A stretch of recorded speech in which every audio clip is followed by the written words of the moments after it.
Britain has no culture, there's no such thing as an English person, anyone can be British. You've probably heard all of those claims before, and let's be honest, they're complete nonsense. But why are they nonsense, and what would it mean if they were actually true? If we accepted those statements as fact, we'd end up as a soulless, cultureless, lifeless society of consumers. Corporations would love nothing more than for us to become robotic, low IQ consumers with no connection to our culture and identity. There's a trade-off in today's society. We sacrifice our heritage, morality and culture in exchange for wealth, as if money is the only thing that matters. But it's not. In my opinion, morality, culture and continuing the legacy of your ancestors are far more important. After all, our ancestors endured wars, disease and famine so that we could be here today. They didn't fight and struggle for us to forget who we are or where we came from. So let's take a look at why Britain does have a rich and distinct culture, why the English are a unique genetic people. Now, there's a lot of confusion around this topic because people often hear claims like, Britain has always been a nation of immigrants, or the English are a mix of so many peoples, so what's the problem with modern immigration? These sound compelling, but they're not grounded in historical or genetic reality. Modern genetic studies paint a very clear picture.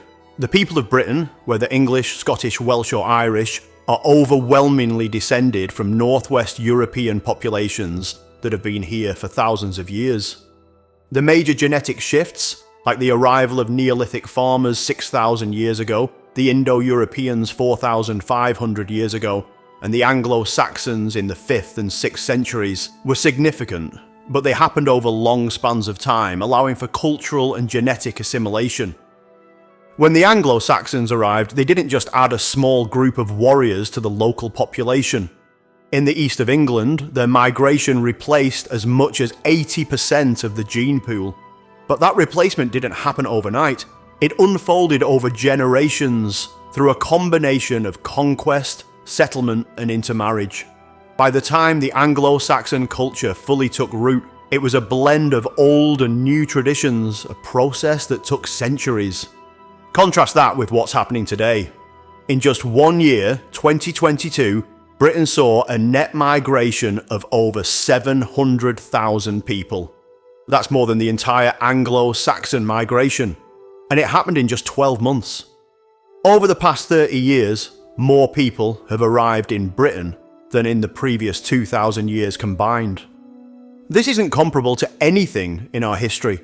It's not just migration. It's a demographic transformation happening in real time. Historically, the small migrations that followed the Norman conquest, such as the arrival of Italian merchants, Huguenot refugees, or Elizabethan-era traders, were on such a tiny scale that they barely impacted the overall gene pool. For example, during the Elizabethan era, there were around 340 Muslim traders recorded in England out of a population of 4 million. At any given time, there were likely fewer than 20 in the country. Similarly, the Huguenot migration involved around 50,000 people over several decades, less than 1% of the population. These groups assimilated into the local culture over time, adopting the language, traditions, and identity of the host population. It was a gradual process that worked because the numbers were manageable and there was a clear cultural structure for integration. But today, we're looking at hundreds of thousands of new arrivals each year, many from countries and cultures vastly different from our own. And unlike in the past, there's no shared national culture or identity being reinforced. This isn't about demonizing immigrants, it's about recognizing the scale and speed of what's happening. When people say migration has always happened, so this is nothing new, they're ignoring the historical context. The migrations of the past, whether they were Celts, Anglo-Saxons or Vikings, shaped Britain, yes, but they were spaced out over centuries, not compressed into a few decades. More importantly, these were movements of northwest European peoples, groups with shared cultural and genetic similarities. Modern mass immigration, by contrast, is global. It's bringing in people from vastly different regions, with no time or framework for assimilation. And here's the key issue. Even the idea of assimilation is being questioned. If we're constantly told that British culture doesn't exist or isn't worth preserving, How can we expect new arrivals to integrate into something that's being actively dismantled? The genetic evidence shows that the English people and all the peoples of Britain have ancient roots in this land. This is tied to us not just to the soil and architecture, but to a shared history and identity that's evolved over millennia. That continuity is something unique, something valuable, and it's worth understanding and preserving. It's not about shutting the door to the world, it's about recognizing that the scale of change we're seeing today is unprecedented and requires honest, thoughtful discussion. The Indo-Europeans, the origins of modern Europe. So let's talk about the Indo-Europeans, their arrival, their impact, and how they've shaped the genetic and cultural makeup of Europe and Britain. All Europeans are essentially a blend of several ancient groups, but the Indo-Europeans stand out. They were an Eastern European group that emerged around the late Neolithic and early Bronze Age, and they brought something revolutionary: language. The Indo-European languages they spoke didn't just stay in one corner of the world, they spread, becoming the foundation for most of the languages spoken in Europe today. This includes English, French, and even ancient languages like Latin and Greek. These weren't just any people, they were warriors, pastoralists, and adventurers that brought a culture that revolved around cattle herding, honour, and yes, the sword.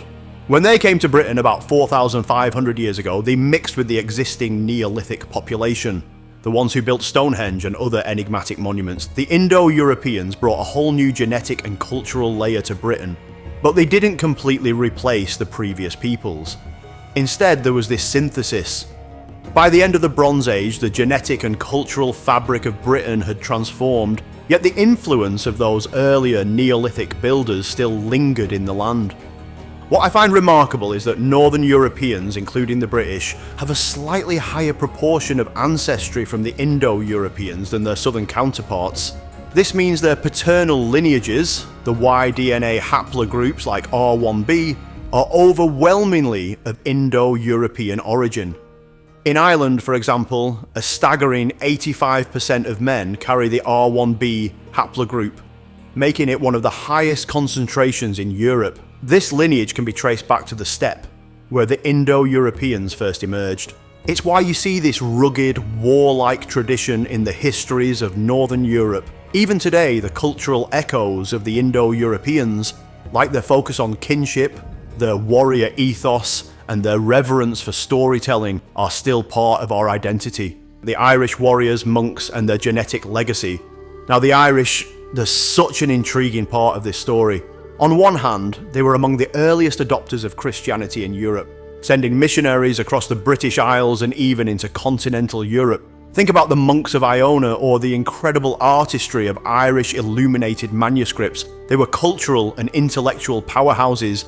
But here's the paradox: the Irish were also connected to an ancient warrior-centered way of life that persisted much longer than in many other parts of Europe.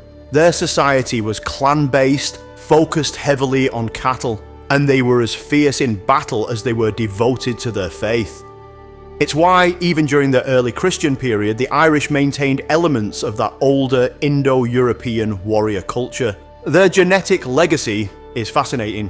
The Irish population has one of the most uniform genetic profiles in Europe, thanks to its relative geographic isolation. The vast majority of Irish men, up to 85%, belong to the R1b haplogroup, a genetic marker that originated with the Indo-Europeans on the Pontic-Caspian steppe. This lineage is found across Europe but reaches its highest frequency in Ireland, making it a defining feature of Irish genetic heritage. The R1b haplogroup tells a story of Indo-European migration and dominance. These were warrior pastoralists who swept across Europe, replacing earlier Neolithic male lineages almost entirely.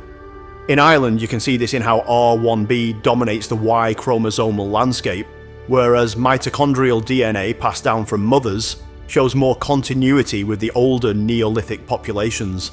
This suggests a dramatic societal shift, likely driven by Indo-European men taking over and intermingling with local Neolithic women. Historically, the Irish weren't just on the receiving end of conquest, they were colonisers too. The Scotti, the Irish raiders who invaded and settled parts of Scotland, They didn't just bring war, they brought their culture, language and genetic legacy, leaving a lasting impact. Even the Gaelic language spoken in Scotland today traces its roots to these Irish settlers. So yes, the Irish were victims of English oppression, especially during events like the Cromwellian campaign and the famine. But before that, they were a formidable people, fiercely independent, resilient and deeply complex.